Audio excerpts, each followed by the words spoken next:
tardes, bienvenidos a ya jornadas de cierre de Dibujos que Hablan, un seminario que ha estado muy variado, muy intenso, con charlas de gran nivel y un público que nos ha acompañado durante estos 3 días de actividades que ustedes pueden ver. No solamente han sido charlas, sino también exposiciones. Los invito también en la sala de novedades a ver la exposición de Juan Acevedo y Azul, una exposición de dibujo muy interesante y muy intensa también, que permite ver otras aristas de nuestros invitados internacionales.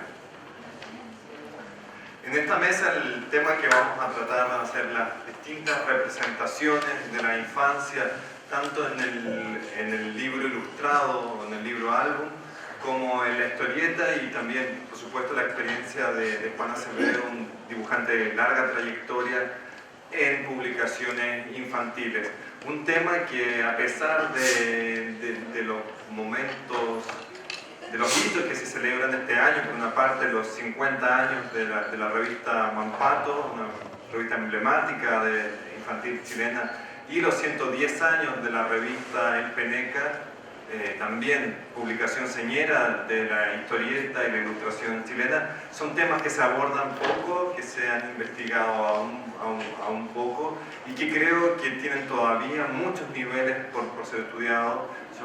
En particular me refiero a la historieta para niños chilena, que es una arista que todavía tiene que ser investigada, que todavía tiene que ser profundizada. Me parece curioso, a modo de comentario, que habiendo tenido la historieta, este estigma de ser, incluso la ilustración, de ser artes para la infancia, hoy día no se recupere ni se investigue mayormente ese tipo de obra, o sea, el trabajo para niños, ni que haya tampoco hoy día producción, o mucha producción infantil en el área de historieta. O sea, la ilustración y en el libro vemos una efervescencia importante actualmente, pero no hay producción de historieta, o hay muy poca producción de historieta para niños. Yo creo que ese también va a ser un tema de los que podemos abordar con Juan. O sea, ¿qué ha pasado con la historieta para niños, al menos lo que conocemos de Latinoamérica? Sé que en Argentina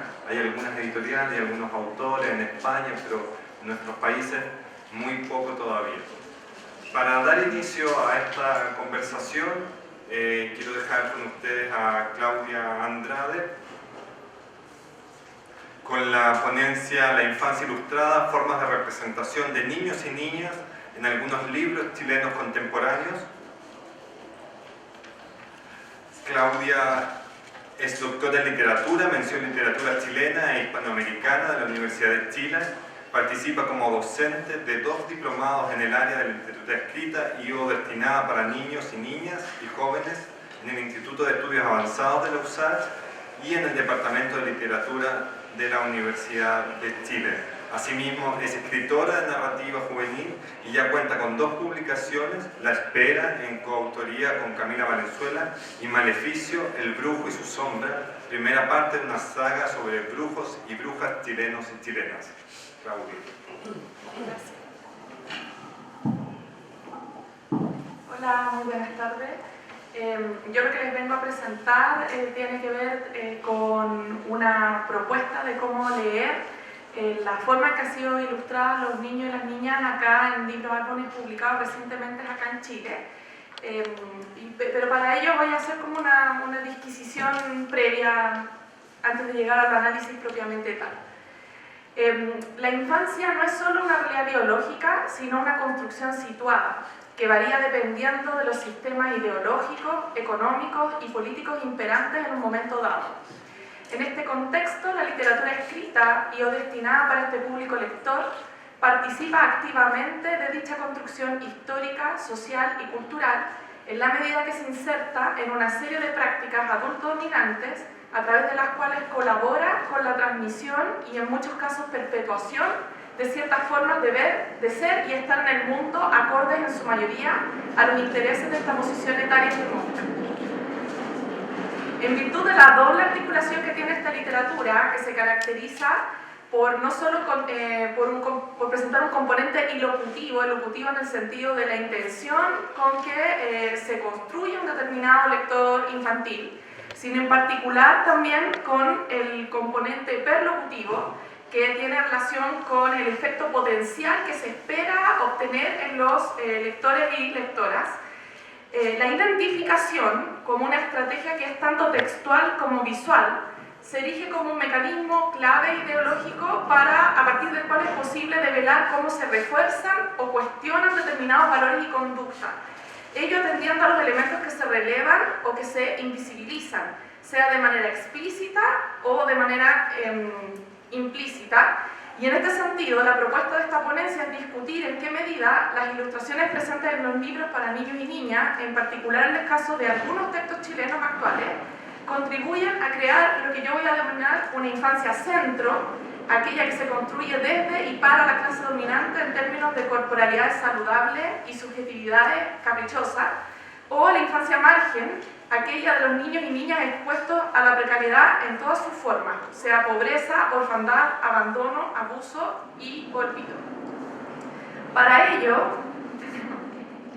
voy a proponer dos categorías de análisis que, considerando el tiempo del que dispongo, solamente voy a proponer dos categorías de análisis que tienen que ver con estas estrategias ilocutivas y hiperlocutivas que dispone acá, ahora no el texto mismo literario, sino el lenguaje visual que se pone en juego en estos libros infantiles. La primera categoría tiene que ver con la corporeidad. Entiendo corporeidad, o el concepto a mí me sirve para abordar la tríada cuerpo, sujeto y cultura, que se configura visualmente a partir de elementos como la línea, el color, el juego de luces y sombras, la textura, el tamaño, entre otros. Y una segunda categoría para poder hacer el análisis, la espacialidad, entendiendo la espacialidad como un concepto que sirve para analizar posiciones relativas entre los sujetos y los grupos unos con otros, y así también las interacciones sociales en términos de localización, organización y jerarquización. Y la espacialidad lo que permitiría es apreciar a partir de la construcción del entorno que rodea al niño y a la niña, su ubicación en la página, su postura en relación a las otras figuras presentes o ausentes, entre otros. Entonces, a partir de estos dos categorías de análisis, mi idea es primero abordar la infancia centro y discutir la construcción que se hace a partir de esta como imaginario en torno a la infancia, y en segundo lugar la infancia margen. Respecto a la infancia centro, y no por nada traje como ilustraciones como del capítulo o incluso una portada que no es una ilustración, pero que la traje para mostrar en el fondo cómo se han mantenido ciertas categorías visuales de la década del 30 o el 40 en este tipo de ilustraciones de infancia. Este tipo de ilustración refuerza, en mi opinión, valores de eje de la cultura hegemónica en términos de raza. Predomina el color blanco de la piel, de clase en términos que se representa principalmente a la clase alta o a la media alta, de sexo-género, porque los roles masculinos y femeninos están siempre claramente delimitados, incluso a través de la vestimenta o de las posturas. También refuerza valores de la heteronorma, con familias que en general están bien constituidas y que no tienen mayores problemas aparentes a través de lo que se refuerza en los libros, y muestran un modelo educativo muchas veces basado en el capitalismo neoliberal. En este tipo de ilustraciones, en mi opinión, no hay mayor uso de metáforas porque el mensaje que se desea transmitir debe presentarse sin velo ni ambigüedades.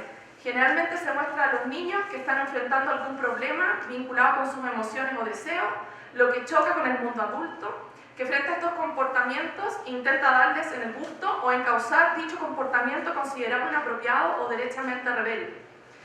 Asimismo, la ilustración devela estereotipos respecto de estas infancias, que son veleidosos, su capacidad de expresar lo que piensan siempre. Por eso, por ejemplo, voy a mostrar ilustraciones contemporáneas, las bocas tienden a ser grandes, su desánimo frente a situaciones que escapan de su control, y todo ello a través del uso de colores llamativos y líneas curvas. Y la ilustración se blanquea de cualquier contenido ideológico que escapa al modelo conservador, cristiano, patriarcal y consumista. Cuando estoy pensando en este tipo de ilustraciones estoy pensando en libros como Yo mando al miedo y estoy furioso, de Ana María Day, con ilustraciones de Soledad Gómez, que justamente forman parte de una colección que aborda como el tema sobre el crecimiento. Y en este sentido, por ejemplo, las dos ilustraciones y las ilustraciones interiores del libro vienen a confirmar lo dicho por el texto y a fortalecer el propósito central de estos libros, que siempre está vinculado con términos de enseñanza. Entonces, por ejemplo, desde el punto de vista de la corporeidad, se tiende a representar a los niños con cara redondeada, con líneas de expresión muy remarcadas que exageran sus emociones, cachetes enrojecidos, piel blanca, con ropa de colores fuertes y muchas veces con dimensiones más grandes que los adultos que los rodean. Entonces, por ejemplo, en una ilustración interna acá del libro Yo mando al miedo, nosotros podemos observar que justamente la niña se ve mucho más grande, está en una situación en donde el miedo que tiene es a que le den una vacuna. Y en general en estos textos los niños se ven sanos, se ven siempre cubiertas sus necesidades básicas de comida y abrigo, con fuerza física para enfrentar cualquier aventura y son extrovertidos. Eso desde el punto de vista de la corporeidad. Desde el punto de vista de la espacialidad, se tiende a ubicar siempre a los niños en el centro de la página, en entornos acomodados, en posturas que responden a su confianza para mostrarse tal cuales son, haciendo piruetas o berrinches, mostrando interacción social solo para conseguir un objetivo. Por ejemplo, en otro texto que se llama Matilde, la niña invisible, de Mauricio Padreres y con ilustraciones de Verónica Leinmus, también encontramos las mismas como características. Y por ejemplo, en una ilustración ya interna, también se muestra a los niños como haciendo travesuras y que en el fondo de eso se trata como su vida cotidiana. Y en términos de jerarquización, los niños siempre se muestran casi a la par que los adultos, quienes muchas veces se muestran más bien contrariados frente a los caprichos, y lo que tratan de hacer es, tanto en la ilustración como en el texto mismo, tratar de acomodarles en el gusto. Diferente es la construcción de la infancia margen. La infancia margen funciona como una alegoría de lo precario y de lo desvalido. Los niños tienden a aparecer siempre ocultos debajo de objetos como camas, cortinas, puertas o árboles, por lo que no suele mostrárseles de manera íntegra. O sea, a veces aparecen unos pies o unas manos o unas cabezas ocultas, o incluso están escondidos por completo en hoyos, botellas, muebles y cajas. Eso se contrapone con la representación anterior. En ocasiones se refuerza la alegoría colocando insectos en derredor o agrandando las proporciones del entorno para verse sentirse más pequeño. O sea, no son los niños los grandes, sino que es el entorno el que es mucho más grande que ellos. Asimismo, la ilustración suele aludir a la muerte tanto en el sentido literal como metafórico. Es la experiencia de la pérdida en un amplio espectro, de algún familiar porque ha fallecido o se ha marchado lejos, de la propia seguridad en sí mismo o a los demás cuando se enfrentan a experiencias traumáticas como abandonos, maltratos, abusos físicos y psicológicos, carencia material o también frente al olvido sistemático por parte de instituciones como la familia, el Estado, la escuela y la iglesia. Y las ilustraciones cuestionan el texto y permiten además una multiplicidad de interpretaciones que, más que ayudar a una lectura unívoca, contribuyen justamente a configurar un mensaje más bien críptico. En este tipo de ilustraciones, aquí les traje un caso con Angelito de Andrea Franco y con ilustraciones de ella misma, que cuenta esta tradición popular del angelito en espacios rurales. En general nosotros vemos acá que los niños representados ya no son de caras redondas, sino más bien alargadas, no tienen mucha expresión facial, presentan palidez en el rostro y colores que involucran, que se ven como demacrados, ropa deslavada, de colores no tan vistosos, de dimensiones siempre pequeñas.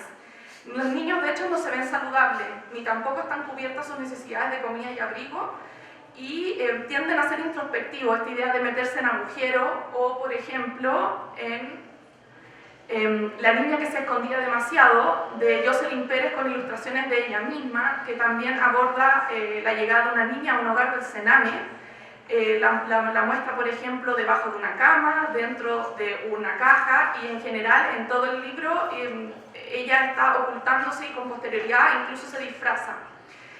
De hecho, en términos de la ubicación de los niños, están siempre en los bordes de la página, ya no están en el centro de la ilustración. Los entornos son más bien de escasez, en posturas siempre de defensa o de desconfianza, se encuentran generalmente agachados o acurrucados, nunca haciendo piruetas. Se los muestra más bien estáticos, con escasa interacción social, salvo con otros niños de su misma edad. Y en términos de jerarquización, los niños generalmente se encuentran o se ven minimizados frente a los adultos, quienes generalmente están ausentes, pues se privilegia siempre la experiencia con otros niños. Por ejemplo, acá tenemos el caso de Azul, de José Andrés Murillo, y con ilustraciones de Marcela Paz Peña, que aborda el abuso sexual en contra de este niño, y el niño, por ejemplo, aparece siempre con los ojos grandes, pero muchas veces se invoca en situaciones de indefensión, y por ejemplo, en la página donde efectivamente se alude al abuso, el niño se encuentra en el fondo de un frasco rodeado de moscas.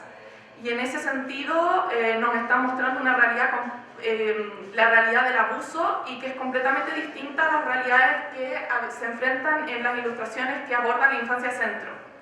También, por ejemplo, como un último caso de la infancia margen, traje también La cabeza de Elena, de Claudia Aguilera, y con ilustraciones de Karina Koch, que lo interesante acá es que nosotros prácticamente todo el libro ilustrado no vemos la cabeza de Elena, y tenemos que descubrir por qué esta cabeza está desaparecida o se anda ocultando. Lo interesante acá también es que se juega con el simbolismo, uno no entiende bien de lo que se trata el libro si no analiza bien las ilustraciones. En ese sentido, yo quería dejar como la reflexión en torno a la importancia que tienen hoy en día las ilustraciones que acompañan como otro código a los libros, álbumes escritos acá en Chile. Me gusta lo que están haciendo los y las ilustradoras actualmente. Siento que se han atrevido a mostrar esta otra infancia, y lo destaco porque dentro de mi área, que es justamente la investigación de la literatura infantil y juvenil, en ilustración nos llevan bastante más desarrollado el tema de abordar la infancia margen, pero cuando uno lee como libros propiamente tal, estamos como muy lejos de eso, y quería como relevarlo también al final de esta presentación. Muchas gracias. Muchas gracias, Claudia, por tu mirada y este recorrido por la historia de la ilustración en Chile también, porque hay varios casos interesantes, y la actualidad. Les pido, si hay dudas, que vayan anotando sus preguntas para al final hacer una ronda de consultas con todos nuestros invitados. A continuación quiero dejar con ustedes a Juan Acevedo, notable dibujante, que ya les dije, vayan a ver su exposición, que hará también una mirada sobre su trabajo en publicaciones infantiles.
Buenas tardes.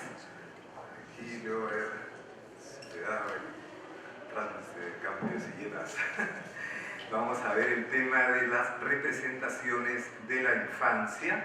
Voy a hacer alusión aquí, comienzo con las representaciones que están en mi imaginario desde que era niño.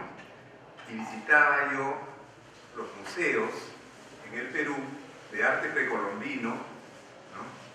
Anterior, todo este arte aún a los incas, y también luego qué pasó cuando pasamos a la etapa colonial, cómo el arte representó a los niños. Entonces vemos que en la etapa indígena propiamente, lo que aparece en los huacos, sobre todo en estas cerámicas modeladas, los niños aparecen como adultos chiquitos, ¿no? Sus proporciones son las mismas del adulto, solo que reducidas. Entonces aparece el adulto y un adultito.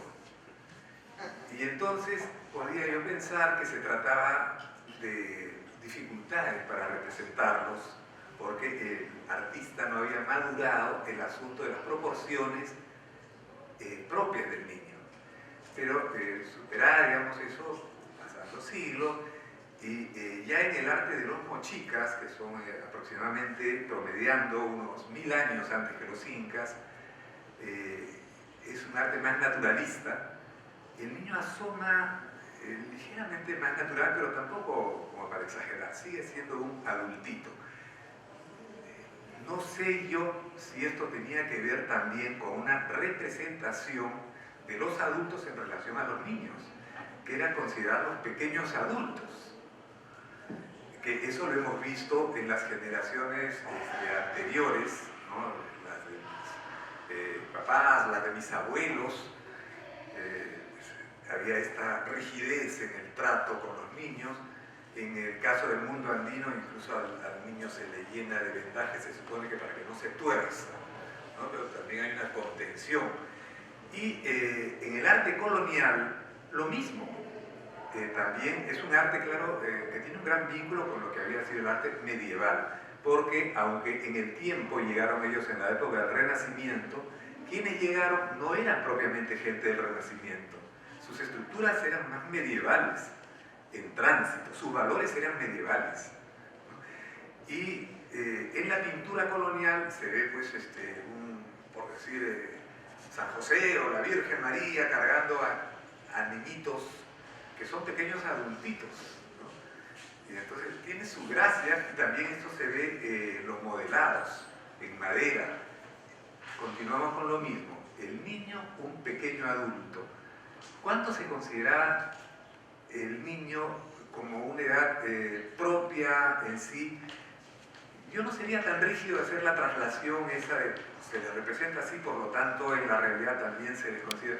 Y les digo porque en las representaciones que hace Guamán Poma de Ayala, que no sé si todos lo tienen en mente, este es un cronista indígena de fines del siglo XVI y comienzos del XVII, que hay un momento en el cual decide dedicar su vida a escribir y dibujar una crónica, viajando él por todo el territorio del virreinato peruano, ¿no? Y va recorriendo los pueblos y entrevistando a los caciques, a las personas, y va testimoniando el cambio que está ocurriendo en ese momento de mentalidad, de costumbres, y cuál es la situación que están viviendo.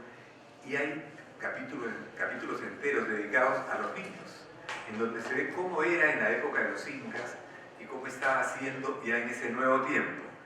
Y vemos cómo en la época de los incas él no habla tanto por edades, como nosotros pensaríamos ahora, nuestros hijos que deben estar sabiendo a los 6 años, a los 7 años, a los 8 años, si escribe o no escribe.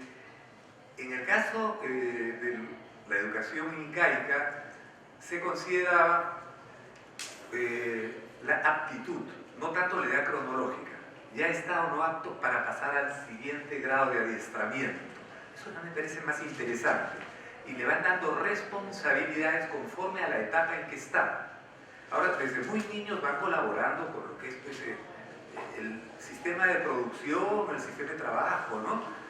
Recogiendo pequeñas pajitas, limpiando el camino, cazando pajaritos. Eso que podríamos considerar ahora una travesura infantil era parte, porque con esos pichones se hacía una sopa después, etc., ¿no? Eso es muy interesante. Ahora, las imágenes que ha referido Claudio en la exposición son imágenes de adultos, ¿no? Hago ahí un trabajo testimonial sobre mi sociedad, que es la sociedad latinoamericana, pero es solo sobre adultos. En el año 1978, cuando estaba haciendo esos trabajos también, me convocaron para dirigir una revista de historietas y humor infantil, algo que podría estar emparentado con el Manpato, y allá se llamó Collera. Collera en el Perú se llama a lo que sería una banda, no musical, sino de niños. La collera se dice un grupo de niños de barrio, ¿no? La pandilla, ¿no? Entonces, ese es collera, pandilla, digamos, ¿no? Y entonces, collera no es un término que he hecho, es muy castellano, lo que llevan los bueyes en la yunta, ¿no? Entonces, tu collera es tus amigos, aquello que te une con ellos, ¿no? Entonces, yo como director artístico creé una collera de niños de clase media, queríamos llegar a un sector amplio, apunté a la clase media. La revista duró un año, 10 números, honestamente no llegó a pegar, más fueron las buenas intenciones que el logro, ¿no? Es decir, hubo grandes devoluciones también, sobre todo en los últimos números. Estamos llenos de buenas intenciones, de hacer una historieta propia, peruana, etc. La verdad no llegó a pegar tanto.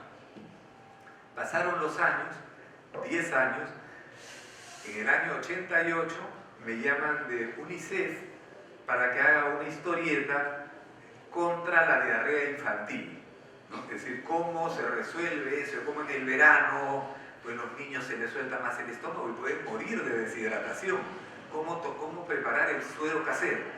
Bueno, sobre eso tenía que hacer una historieta, lo que se llama una historieta por encargo. Uno no solo hace las historietas de libre inspiración, sino también las de encargo, y cuando el encargo nos parece justo, pues lo asumimos y lo hacemos lo mejor que podamos.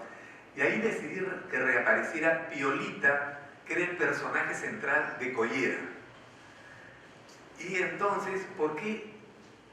Porque había estado 10 años desaparecido y coincidía con un momento en el Perú en el cual desaparecía mucha gente, ¿no? Y no desaparecía por azar, sino porque vivíamos años de guerra interna en los cuales estaba nuestro pueblo flagelado desde dos opciones terroristas, la del Sendero Luminoso y el terrorismo de Estado. Entonces desaparecía mucha gente, a veces aparecían fosas comunes en las cuales se podía identificar a alguna de estas personas de pueblo. Entonces decidí que era una oportunidad para que reapareciera al menos alguno de mis personajes. Y en este caso fue Piolita, pero lo nuevo fue que ya no era de clase media.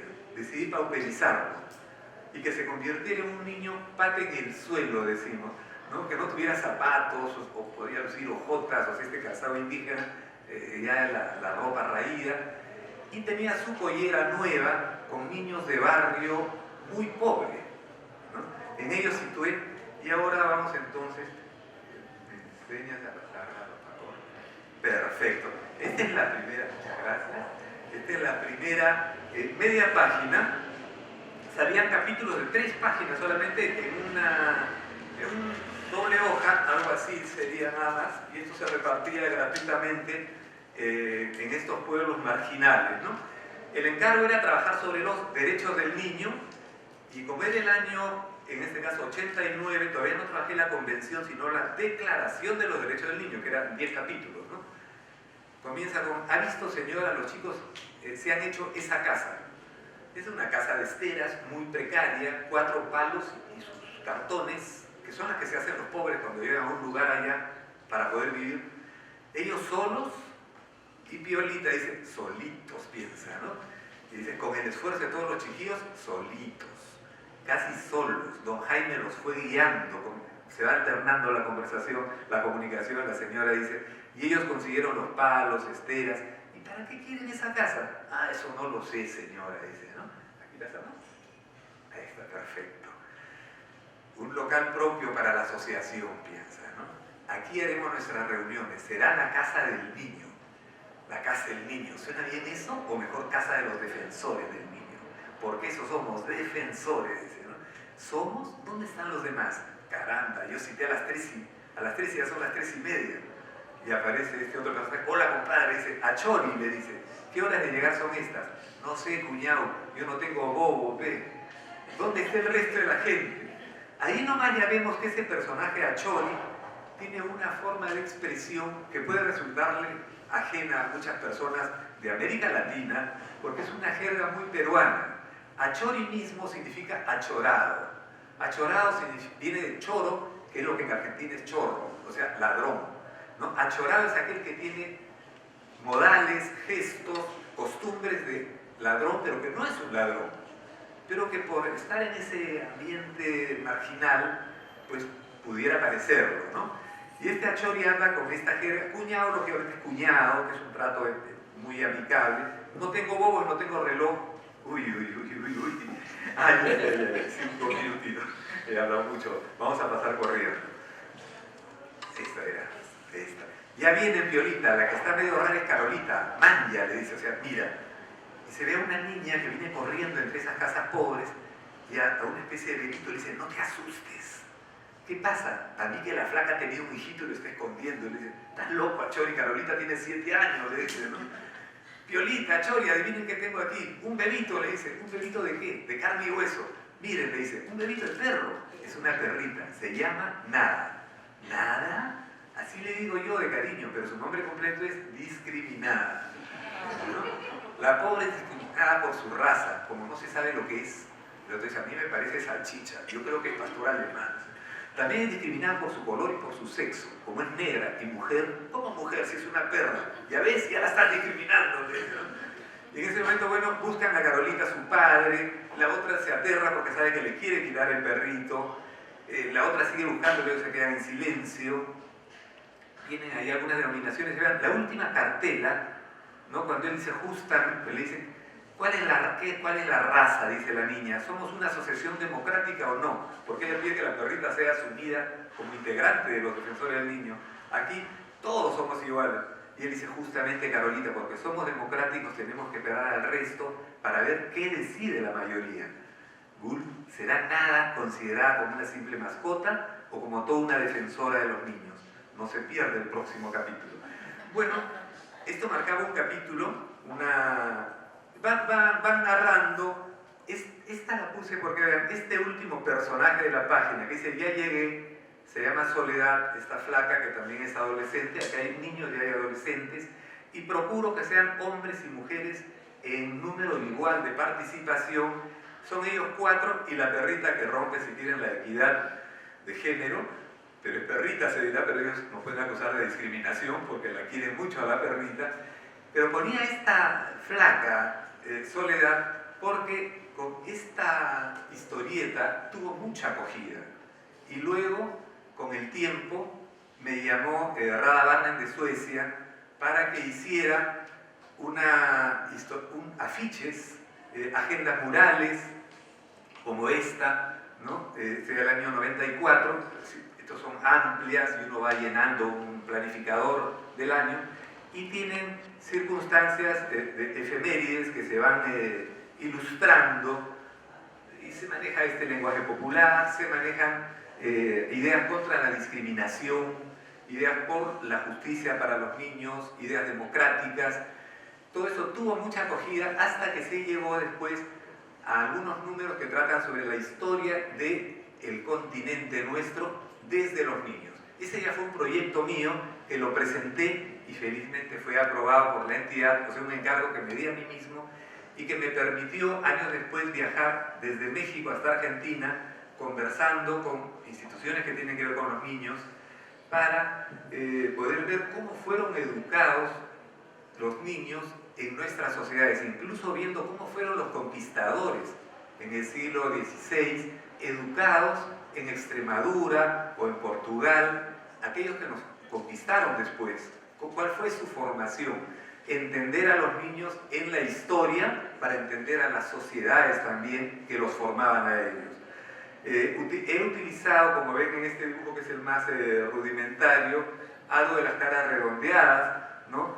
A que aludía la doctora Andrade, ¿no? Y es verdad, ¿verdad? Claudia, muy bien. Entonces, sí, son las formas en que pues me he formado como dibujante y las formas que me salieron naturales. No decidí hacer más experimentalismo con mis dibujos ahí, estaban hechas quizás más allá del cuestionamiento de la convención. Los niños gritaron, y cuando vieron a Piolita gritaron Olivia, pensaban que era la Olivia de Popeye, ¿no? Y entonces tuve yo luego con el tiempo que cambiar. Acá se ve a Piolita, por ejemplo el de rojo, ¿no? Entre la multitud, ya le he cortado el pelo para que aparezca simplemente trinchudo, ¿no? El pelo hirsuto, así como somos muchos en el Perú, y los fui peruanizando más y más, pero no solo peruanizando. Achori perdió esta forma de hablar cuando quiso ser latinoamericano entero, para no detener la cosa en las parcelas nacionales. He procurado con esa historieta que sintamos que somos todos bolivianos, chilenos, argentinos, que somos también paraguayos, uruguayos, cada uno de nosotros. Es decir, que yo soy argentino, mexicano, cubano, normal. Es decir, que somos latinoamericanos, porque nos han enseñado desde el colegio, y es una representación, que nuestros países solo se desarrollan en sus parcelas y nos detenemos en cuanto pasamos los límites, salvo cuando hablamos de la guerra, ¿no? Eso es un absurdo, porque nuestro ser latinoamericano transgrede esas fronteras de lejos, y eso es lo que permite estos encuentros como el de ahora, en el cual descubrimos, reafirmamos, nos sentimos lo mismo, y si vemos las particularidades, pues es parte de nuestra riqueza, en buena hora, ¿no? Y por allí creo que tiene que caminar ahora el tema de las representaciones de los niños. Muchas gracias.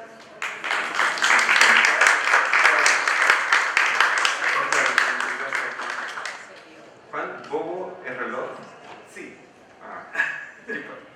Es. Muchas gracias, Juan. Bobo también es el corazón, en la jerga.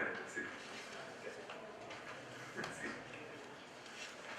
Seguimos a continuación con la ponencia de Alejandro Ocaña. Él es pintor y dibujante, máster en producción artística de la Universidad Politécnica de Valencia, licenciado en Artes de la Universidad de Chile, cursando el doctorado de Arte, Producción e Investigación en la Universidad Politécnica de Valencia.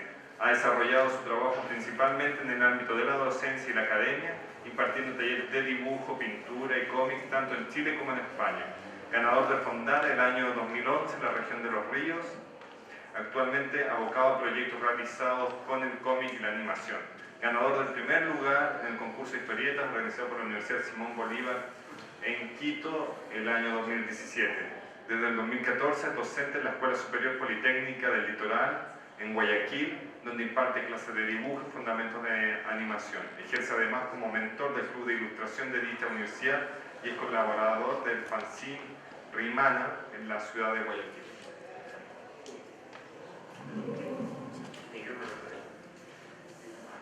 Sí. ¿Posible mover un poquito eso para poder verlo?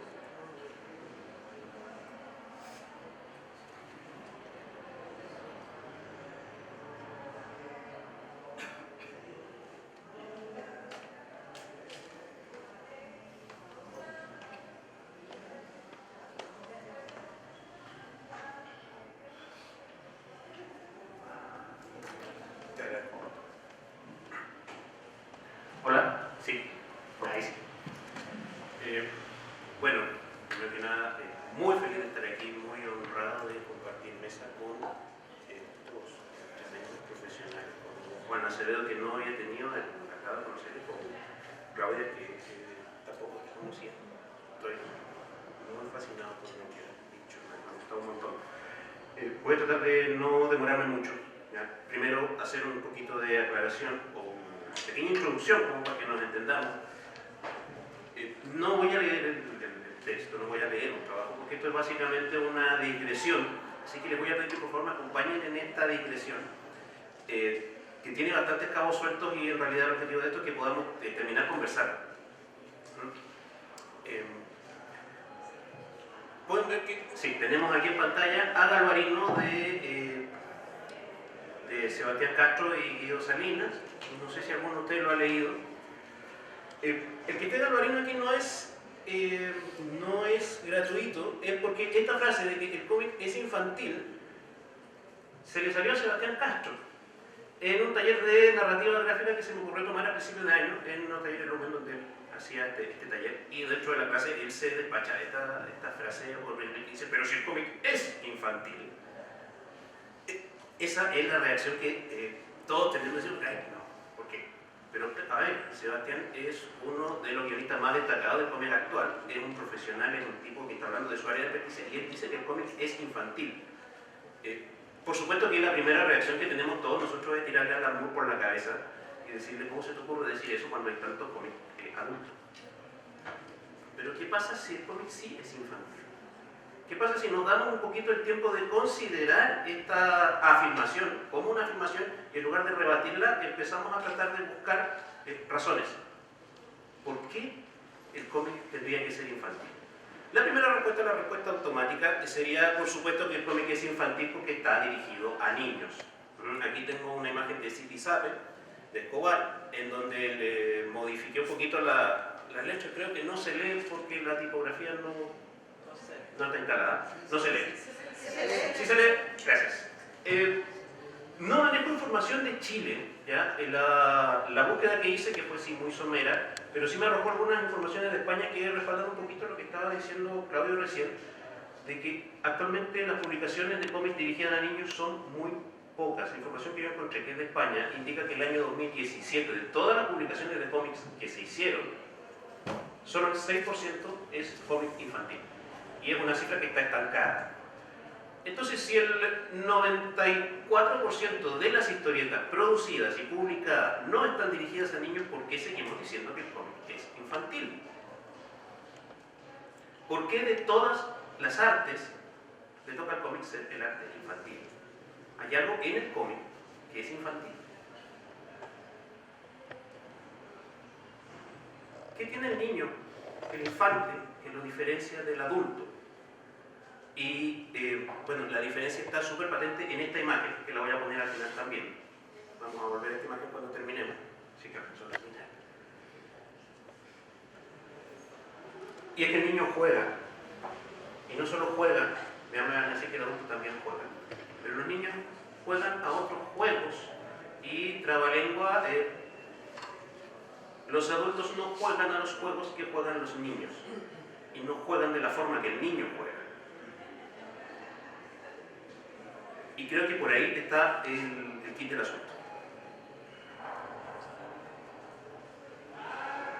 Me permito hacer un pequeño paréntesis para hablar un poquito de este señor, que es Scott McCloud, otra vez, con la definición de arte que se despacha Scott McCloud, que para sacarse los ojos, en donde él dice que toda actividad humana que no esté orientada a la reproducción, la supervivencia o a la alimentación es arte. Eso es lo que él dice. Si es una actividad producto del ocio y que no está orientada a un fin, a cumplir una función, es arte.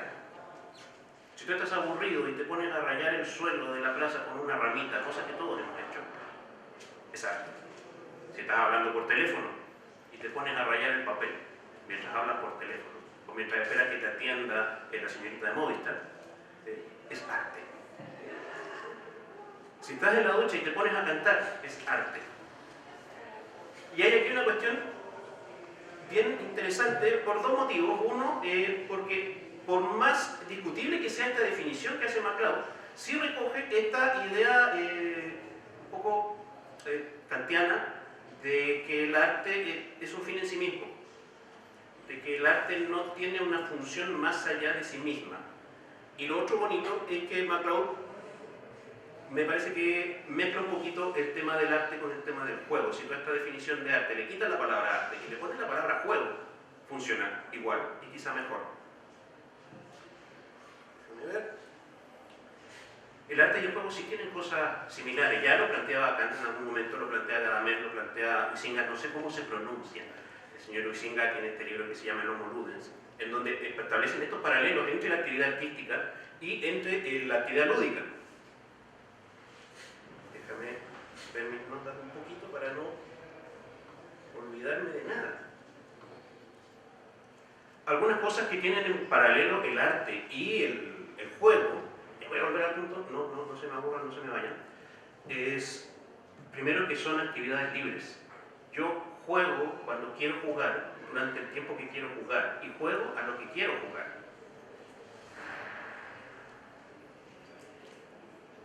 El juego, tanto como el arte, la finalidad del juego y la del arte no están necesariamente ligadas a un fin posterior. Uno juega porque jugar es placentero.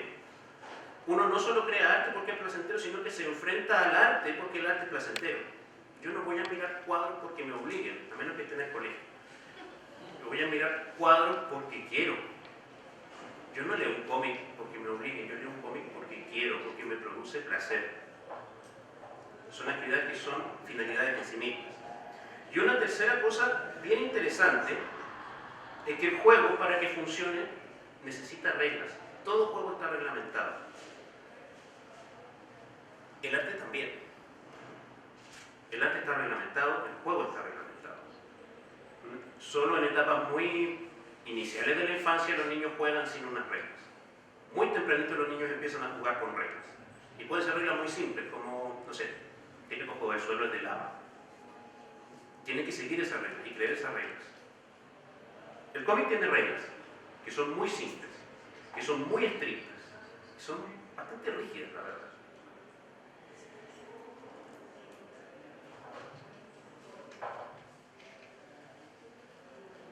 Eso hace que jugar al cómic sea muy fácil, a diferencia de, por ejemplo, jugar al arte contemporáneo. Puse aquí 3 obras, me voy a tener un minutito en ellas. Esta es el cuadro de la izquierda, es un cuadro de Casimir Malevich. La obra de la derecha arriba es una obra que hizo Gonzalo Díaz en 2003, se llama Rúbrica, la hizo aquí en Matucana. ¿Dónde está Matucana? Allá. La hizo allá, en ese galpón. La de abajo es una performance de Regina José Galindo, que se llama Piedra. Claro, en esta performance la voy a describir un poquito. Ella, cubierta de este carbón, se ponía en esta posición fetal y tenía 3 voluntarios que iban y le orinaban encima. Entonces, el poder entender y poder jugar con estas reglas del arte contemporáneo es difícil. Es difícil. No todos pueden manejar estas reglas porque hay que manejar mucha información. Y si no conozco la información necesaria, si no conozco las reglas del juego, pues que no lo entiendo. Empiezo a preguntar qué clase de pintura decimonónica academicista es esta. Y bajo esos criterios, por supuesto que empiezas a pensar que estas cosas no son arte, porque no conoces las reglas de ese juego, precisamente. Si tú solo sabes jugar básquetbol, vas a pensar que los futbolistas son unos estúpidos por no agarrar la pelota, y que el juego es estúpido y que los sacos son estúpidos. Ya, 5 minutos y todavía no estoy bien. Ya.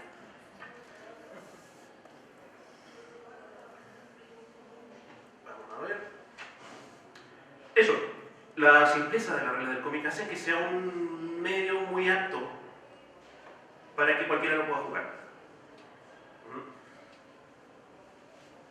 Y hay otra cosa también, las estructuras del cómic, este andamiaje sobre el cual el cómic está construido es visible y tiene una existencia física que está ahí todo el rato.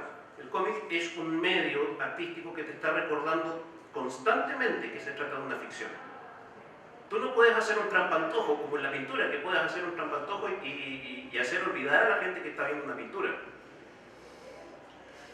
Tú no puedes crear la ilusión del cine en un cómic, porque los entresijos del cómic, los andamiajes nuevamente del cómic están siempre visibles.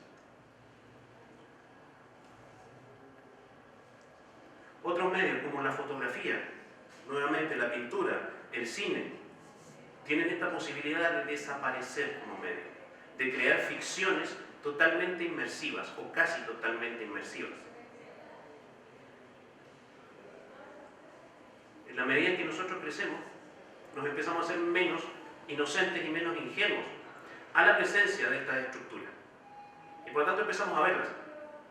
Cuando vemos bastante cine, empezamos a darnos cuenta del guión, de la edición, de la iluminación, de la fotografía, y la experiencia cinematográfica se hace cada vez menos inmersiva. Entonces el adulto tiende a preocuparse más de las estructuras constructivas de la ficción que de la ficción en sí misma.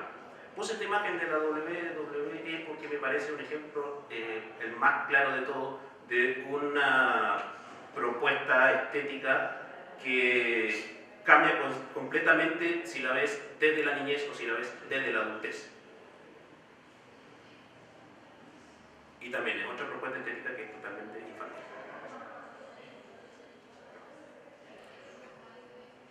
Entonces, ¿qué hacemos? Tenemos cineastas que, siendo conscientes de esta situación, de esta lucidez del adulto respecto a la estructura, juegan con las estructuras, ofrecen alimento intelectual al espectador. Aquí tengo esta imagen que es de la película Carretera Perdida de David Lynch.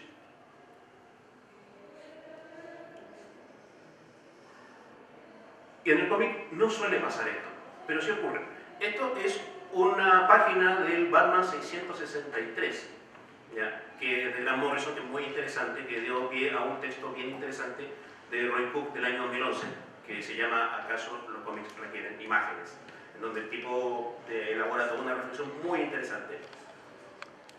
Y lo gracioso es que una de las conclusiones a la que llega es que bajo determinadas circunstancias un cómic sí puede ser un cómic sin imágenes, como este, que no tiene imágenes prácticamente y sigue siendo un cómic.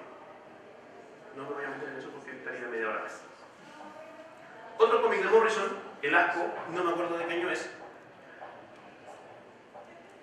Entonces, ya vamos cerrando, me queda poquito. ¿Qué ocurre? Al adulto le cuesta meterse en la ficción. El adulto está lúcido respecto de estas estructuras que componen, que construyen la ficción. Y en el cómic, al ser tan visibles estas estructuras, para el adulto es mucho más difícil involucrarse en ellas. Entonces, el cómic no solo sería un medio amigable con los niños, sino que es un medio agresivo para el adulto. Tú no podrías leer un cómic si no es con cara de niño, si no es con cabeza de niño. Y en esta imagen se ve absolutamente claro porque tenemos a la niña que es un superhéroe y tenemos al adulto que está impostando un superhéroe de forma súper incómoda. Él sabe que no lo es, ni por medio segundo.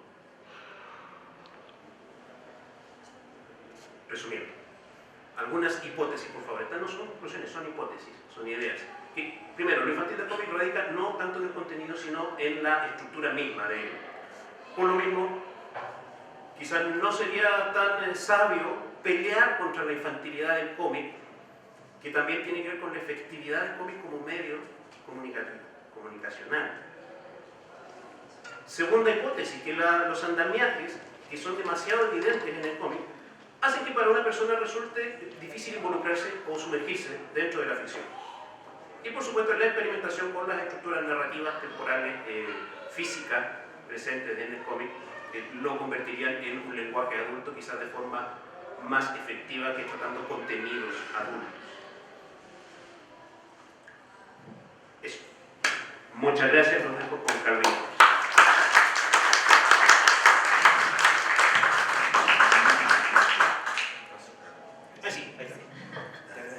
Muchas gracias a nuestros tres panelistas por sus visiones, por su mirada. Supongo que hay bastante que comentar a partir de lo que se ha escuchado aquí, así que me gustaría ante todo dar la palabra a quienes nos acompañan para comentar, rebatir, cuestionar y simplemente conversar de lo que hemos escuchado. Hola, yo quería preguntar a Verónica. Claudia, perdón. Que tú dijiste que por el tiempo había una tercera categoría que no iba a mencionar. Y quería saber de qué se trataba. No, yo creo que hay... Lo que pasa es que por temas de tiempo, efectivamente pensé que el tema de la corporeidad, de como con la construcción del cuerpo y cómo este cuerpo representa un sujeto y este sujeto representa una cultura, es una categoría que permite de hecho el análisis. Y por otro lado el de la espacialidad. Creo yo que hay otras categorías que tienen que ver con ya no el niño mismo, sino como la temporalidad de cómo se va desarrollando a lo largo del relato. Si por ejemplo el niño parte descrito o ilustrado de cierta manera, y si a lo largo de lo que yo voy leyendo del texto, imagen, no del texto hecho en palabras, si es que hay o no modificaciones, si es que se nos va agrandando o achicando, por ejemplo, de tamaño, creo yo que ahí habría una tercera categoría que uno la podría ver, pero ahí uno tendría que quizás detenerse en un texto y ver como el movimiento, cómo funciona desde el punto de vista del tiempo la presentación de la ilustración. Y en ese sentido también, si representa también o alude al tiempo en el que está hecha la historia o está aludiendo a otro contexto, a otro imaginario que no necesariamente está en el momento actual de la creación del libro. Entonces, efectivamente se requería como más de 15 minutos. En general, todas requerían más de 15 minutos, pero había que acotar. ¿Alguna pregunta? Hola, Alejandro. Me queda una duda súper grande. Siendo el cómic una estructura o una forma de pensarla bastante lúdica como niño, siendo el 96% del cómic que se hace no para niños, entonces, ¿qué pasa ahí? Es que todo lo que es en cómic no entienden nada de lo que es el cómic. O sea, no lo digo de forma irónica, lo digo porque me pareció súper interesante eso. O sea, planteando tu hipótesis de que el cómic hay que verlo como niño, bajo esa perspectiva, lo que menos se hace es para niños. Y decías tú también que bajo esta idea el cómic es súper como violento para el adulto. Y el 96% del cómic, según estadística, es para adultos. ¿Qué crees tú que es lo que pasa en esa... Yo lo siento como una disonancia y una paradoja? Como... Sí, de hecho es súper paradójico. No me atrevo a emitir juicio, ¿ya? Pero aparentemente sí hay mucho cómic que no es autoconsciente. Y hay una... Bueno, esto se da en casi todo aspecto, en que hay una supremacía del contenido por sobre la experimentación formal. Tendemos a pensar que lo que importa es lo que dice el cómic, o lo que cuenta el cómic, y no cómo se lo está trabajando a nivel visual, cómo se lo está comunicando finalmente, siendo que la forma es inseparable del contenido. O sea, el contenido es forma. Yo creo que va un poco por ahí, podría ser, ya te digo, no me atrevo a hacer juicios ni a hablar mal de nadie.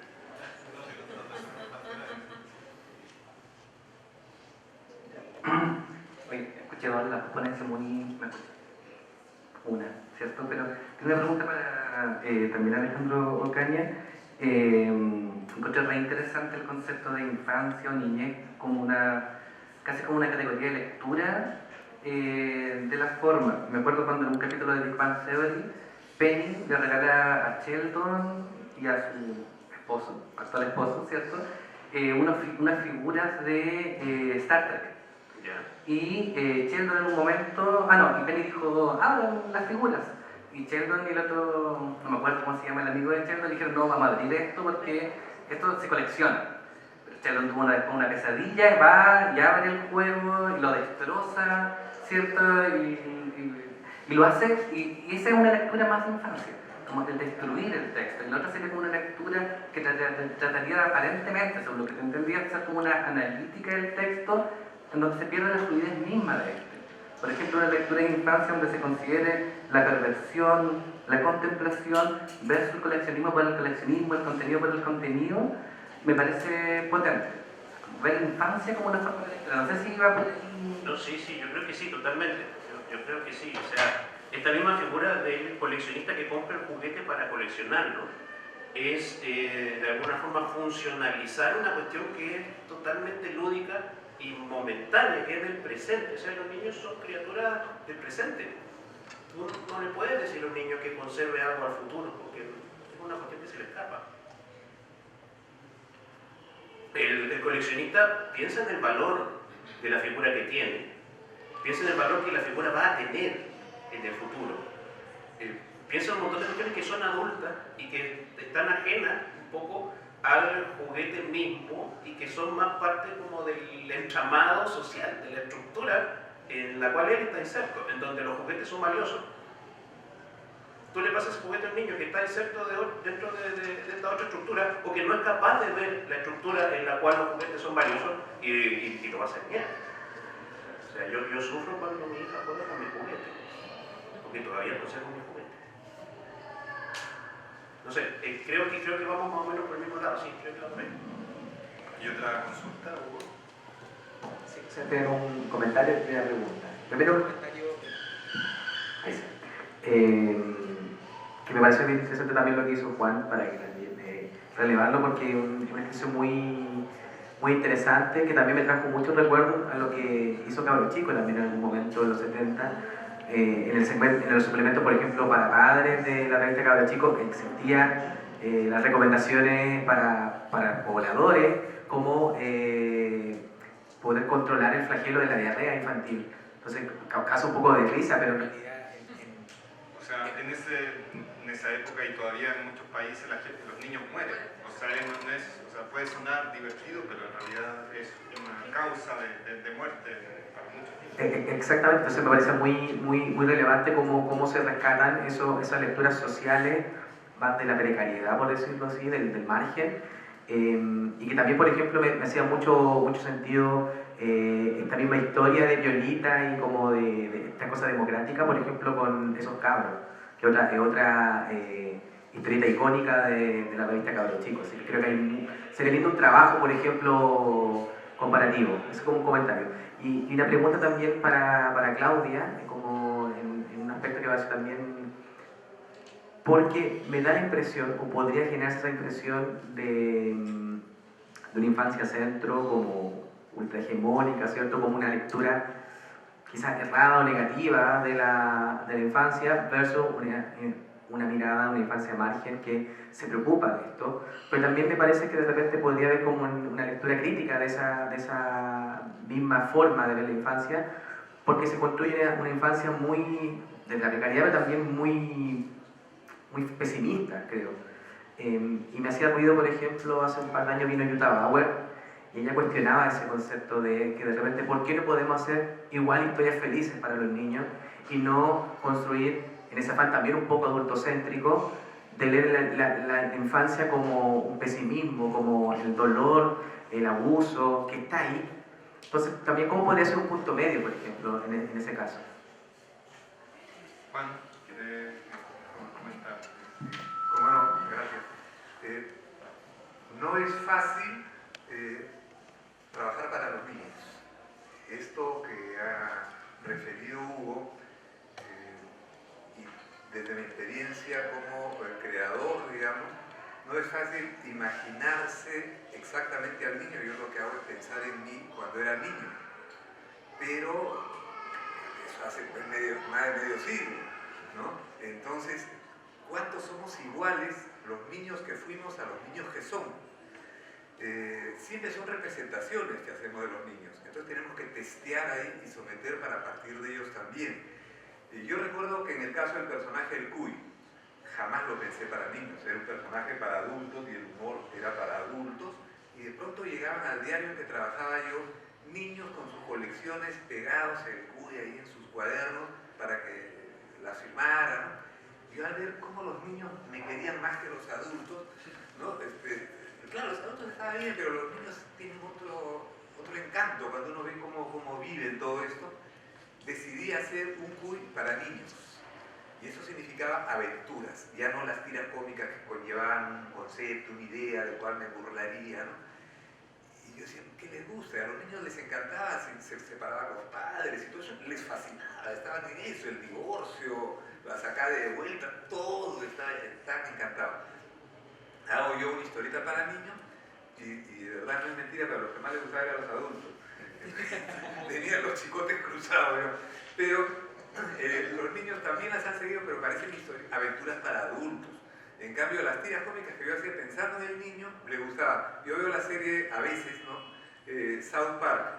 Esa es una serie para adultos, pero a los chicos les encanta también. ¿Cómo podemos dividir cuánto cuando hablamos si somos adultos céntricos, la hija del Cuy tiene 4 hijos.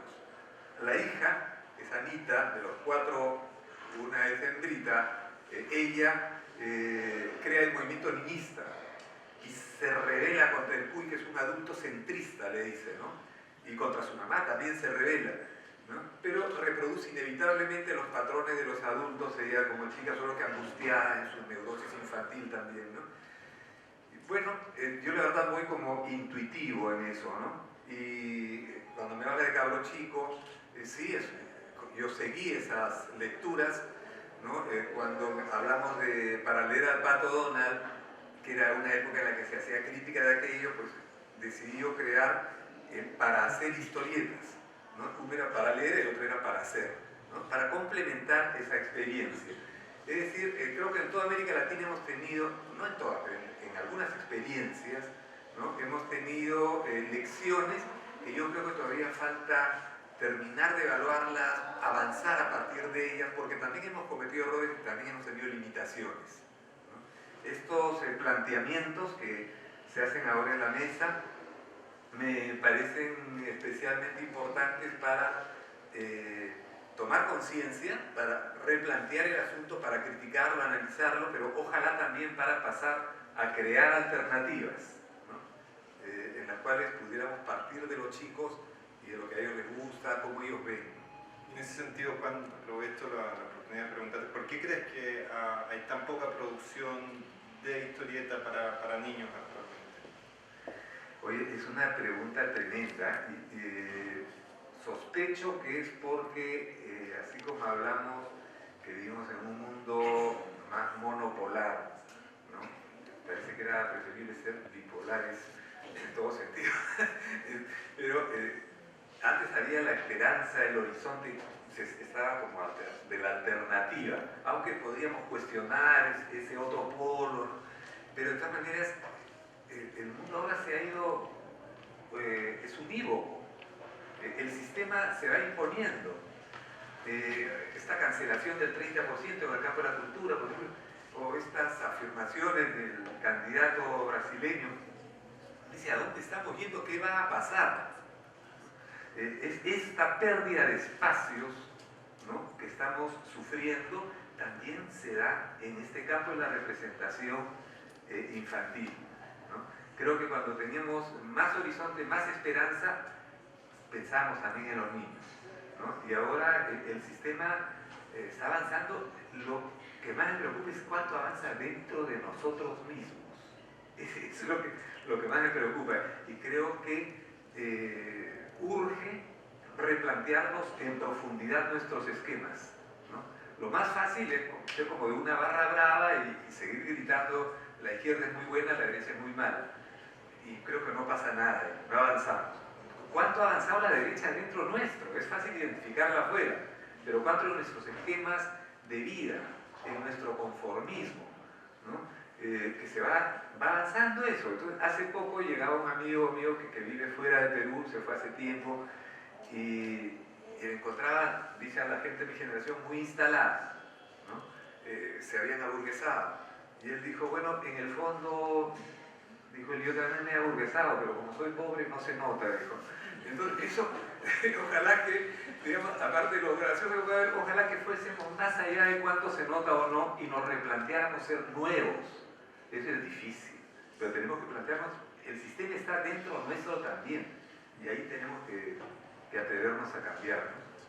Claudia, ¿querías responder a la consulta de Sí, más que nada, efectivamente sí he notado que en el tema como de la infancia margen hay como una tendencia a como mostrar esto, como solamente quedarse con estos niños en estas situaciones de precariedad. Sin embargo, en los finales las historias muestran esta cosa como más esperanzadora de poder salir, y yo creo que ahí está también el mensaje como para que es imposible e inevitable en los libros infantiles, que es como el mensaje para el que lee, de que todas estas realidades, por muy violentas que sean, en algún momento se abre como un espacio de luz, ¿ya?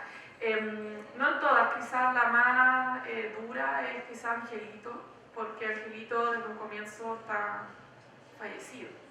Entonces, en el fondo, o sea, que es un funeral de un angelito. Entonces, en el fondo, desde un comienzo uno sabe, si conoce la tradición de los angelitos acá en Chile, a qué tipo de texto se está enfrentando. En cambio, en los otros es mucho más claro como acá efectivamente el angelito siento que es el que rompe un poco con los esquemas y que además nos pone en una situación en donde no solamente no hay precariedad, sino que el niño no tiene voz, porque ya falleció. Entonces nosotros vemos más bien el entorno. Pero es algo que está pendiente. Agradezco mucho la intervención de nuestros panelistas y las preguntas de ustedes. Un aplauso para quienes nos han...